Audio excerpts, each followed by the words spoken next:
हरे कृष्णा। आज हम गया जिले के मैगरा गांव के महाकवि जानकी वल्लभ शास्त्री जी के बारे में बात करेंगे। जानकी वल्लभ शास्त्री का जन्म 5 फरवरी 1916 को बिहार के गया जिले के मैगरा गांव में हुआ था। बिहार के गया जिले के मैगरा गांव में हुआ था जानकी वल्लभ शास्त्री जी का जन्म। स्वर्गीय जानकी वल्लभ शास्त्री छायावादोत्तर काल के विख्यात प्रसिद्ध कवि, लेखक और आलोचक थे।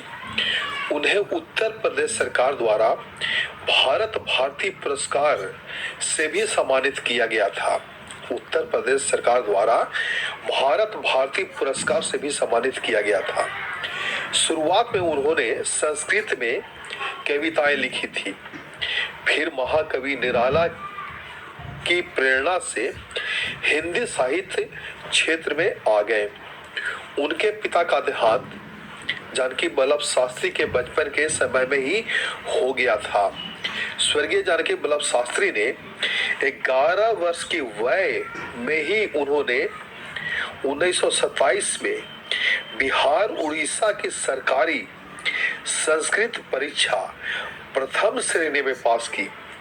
16 वर्ष की आयु में शास्त्री की उपाधि प्राप्त करने के बाद वे काशी हिंदू विश्वविद्यालय चले गए और वे वहां 1932 से 1938 तक रहे। 1940-41 में रामगढ़ छोड़कर मुजफ्फरपुर आने पर इन्होंने वेदांत शास्त्री और वेदांताचार्य की परीक्षाएं बिहार भर में प्रथम आकर पास की।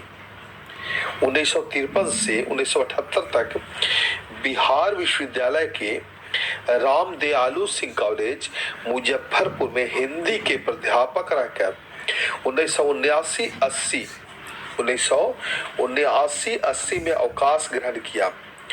स्वर्गीय जानकी वल्लभ शास्त्री का पहला गीत किसने बांसुरी बजाई काफी लोकप्रिय हुआ।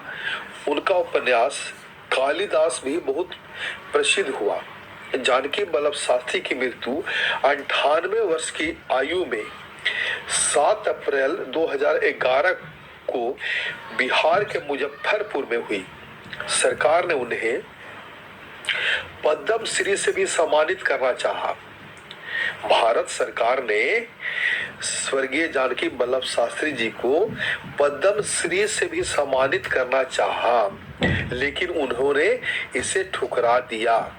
उनकी प्रमुख कृतियों में रूप तीर्थरंग, शिवा, मेघगीत, अवंतिका, कानन आदि रहा। मेघगीत मैंने भी मैट्रिक में 1985 में पढ़ा था और गौरवान्वित महसूस इसलिए किया कि स्वर्गीय जानकी वल्लभ शास्त्री हमारे ही गांव के थे, हैं और रहेंगे। हरे कृष्णा।